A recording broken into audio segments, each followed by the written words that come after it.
Hey guys, I'm Harry. Hey, I'm Richard. Let's do this. Let's do this. This is Dead Decks, if you didn't know. Yeah. But you probably did because you're already fucking here and watching. Dead Decks. Yeah, buddy. All right, buddy. Yeah. You could probably read.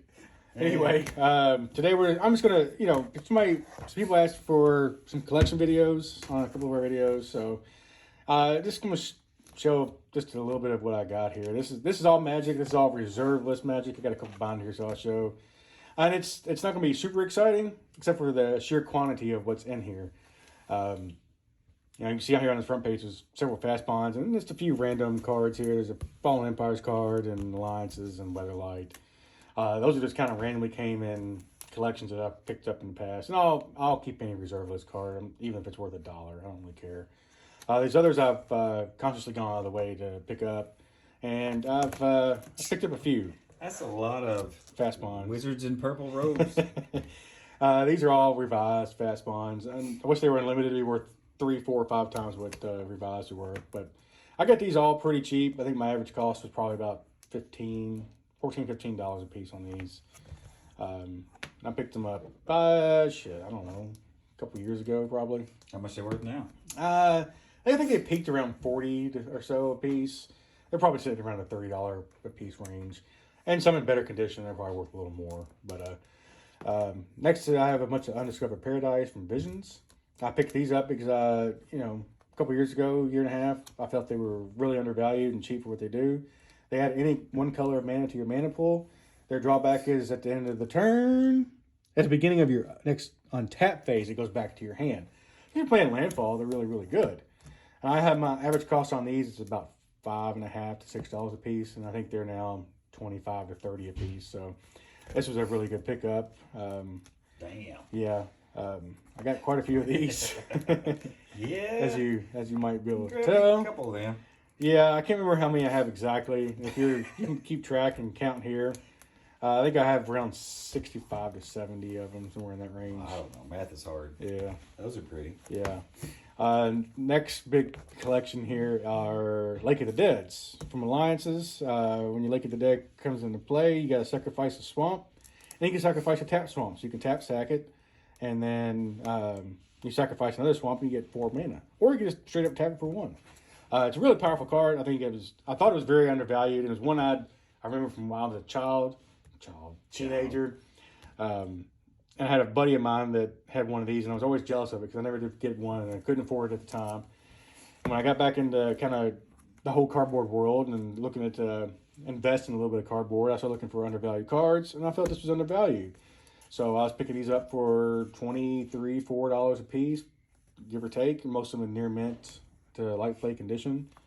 And I've got a bunch of them. And I've got several graded. Probably have 10 or 12 graded. I might show that in another video at some point. I don't have them here with me, but then there's pyramids from Arabian Nights.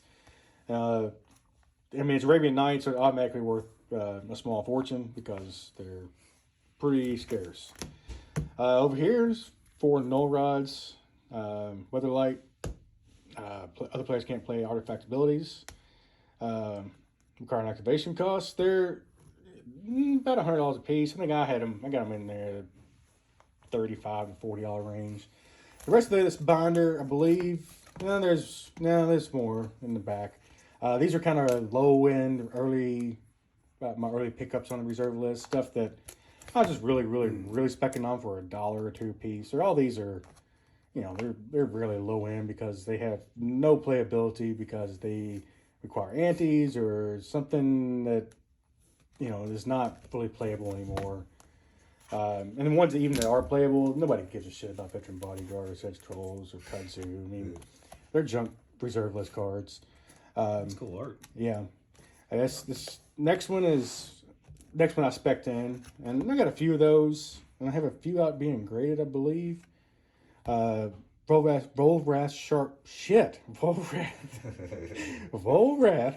Shapeshifter. Good Lord. From Stronghold. I felt this is a card that was undervalued at the time. I don't know, I had probably $5 a piece in these, or not a lot. And they haven't gone up a lot. They kind of They've kind of stabilized about the same price range, $5 to $10. I mean, there's not a ton of money in those, but you know, I bought several of them, and I think it's something in the future. And, you know, the ability is, you know, relatively cool. As long as the top card of the graveyard is a creature card, Vulgar Shapeshifter is a copy of that card, except that it retains all its abilities. And you can choose and discard a card for 2, so you can make whatever top of your graveyard whatever you want it to be, and therefore make it some kind of a powerful big ass creature. I like that mall rat sharpshooter. Mall rat sharpshooter. I got one more binder here that it's another one I spec'd into. Again, in $3 or $4 or $5 range. Second Chance from Urza's Legacy.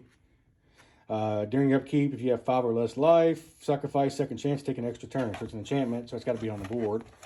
And, you know, it's an extra turn, and it was cheap, and it's reserve list. So I just bought a bunch of fucking copies of it, just, as you might be able to tell. I'm not even in frame all the way, but yeah,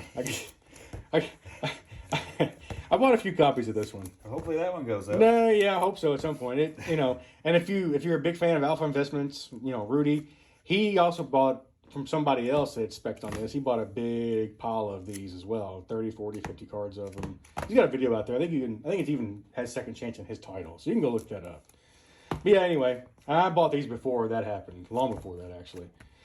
This is some of my recent pickups, these next two, and I kind of look back at some of the the four horsemen set, Arabian Nights, Legends, Antiquities, and the Dark. I was looking at Antiquities in particular because Legends have been bought up significantly. Arabian Nights, all that shit's expensive. The Dark has some expensive cards, but a lot of the reserve list cards aren't really that good. I felt these were a little bit undervalued, so I started picking these up. Haunting Winds. Each time an artifact is in play, is tapped, or his activation cost is paid, Haunting Wind does 1 damage to that artifact's controller. So, I mean, it goes against you as well, but if you're, you know, I figured there's some way to use this, and it's reserve list, and it's from old Magic. And I think I love the artwork on it. I think it's really good artwork. So I bought a bunch of copies of that. The next one is Sentinel Druid, also from Antiquities. There was actually a Reddit post talking about the buyout about this. Well, that was me. I bought a whole bunch of the light play copies. I was getting them at, I don't know, $13 a piece on average. For a reserve list card. I mean, it's not the greatest card in the world. I mean, it's got potential in places. But, you know, Druid it gains +1. It gets a 1+. Good God. Let's try this again. A +1/+1 counter each time an opponent casts an artifact. So, you know, there's shenanigans that can be done with that. Is it a powerhouse card? No. But it's 2 mana for a 1/1 that gets counters when artifacts are dropped. So, I felt, you know, for, again, a reserve list card that's 25 years old now. No, more than that, 26, 7 years old. That I was getting for $13 a piece for light played, near mint copies. Sure, why not? You know, I like to invest in, you know, older Magic and sealed Magic. So I probably could have bought maybe a half of a Mox with between this and the Haunting Wind I bought, but I don't know. I kind of like these cards, and I kind of like having a bunch of one card. Something about it. I kind of like it. Pretty. Yeah. So anyway, that's about all my reserve list binders I have now. Like I mentioned, I have some graded cards that I didn't bring with me. May show those in another video at some point, sometime. There are some more exciting cards than that, but not as many duplications. But, you know. Anyway, well. Yeah, how'd you do, then? Good enough. Yeah, buddy.